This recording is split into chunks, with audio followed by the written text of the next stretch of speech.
Since governments print money in quantitative easing, how does this money liquidity flow in stock markets and vice versa? Interesting. So ये जो पैसा print किया जाता है, तो ये स्टिमुलस के तौर पे भी दिया जाता है। गवर्नमेंट स्टिमुलस भी निकालता है, इन हैंड पैसे भी ट्रांसफर किए जाते हैं। जैसे कि यूएस में हमने देखा कि भाई जॉब नहीं है, बट लोगों का कॉन्फिडेंस कम ना हो, इसलिए पैसे इन्फ्यूज किए जा रहे थे, $1000-2000 महीने के।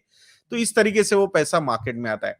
अब दूसरी बात ये भी होती है कि ये पैसा बैंक्स को भी दिया जाता है। सो बैंक्स को दिया जाता है, तो बैंक्स को इसलिए दिया जाता है कि बैंक को बोला जाता है कि भाई बिजनेसेस में प्रॉब्लम है, लिक्विडिटी का प्रॉब्लम है, you should start lending, lower interest rate रखिए और लेंड कीजिए, we will support you from the whatever extra liquidity you are going to require. अब ये जेन्युइनली ऐसा होना चाहिए, बट ऐसा होता है क्या? सो बहुत सारे ट्रेजरीज होते हैं, वो पैसे अल्टीमेटली दिए जाते हैं बिजनेस पॉइंट ऑफ व्यू से, बट आता है पैसा वो स्पेकुलेटिव एसेट्स में, इक्विटी जैसे, फिर वो डेवलप मार्केट्स में भी जाता है, डेवलपिंग मार्केट में भी जाता है। तो वो पैसा मतलब सिर्फ और सिर्फ इकोनॉमी में नहीं जाता, वो मार्केट में भी जाता है, स्पेकुलेशंस होते हैं, that's how markets perform, outperform, underperform depending on the liquidity they are infusing or sucking out। तो ये सारी चीजें लिंक्ड होती है उसके हिसाब से।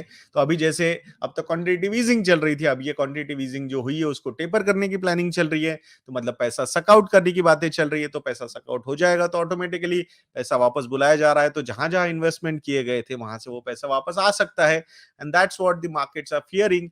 या फिर हो सकता है थोड़ा बहुत वो पैसा भी निकल गया होगा, and that's how equation, demand supply की इक्वेशन ऊपर नीचे होते रहते हैं, and we see volatility in the markets.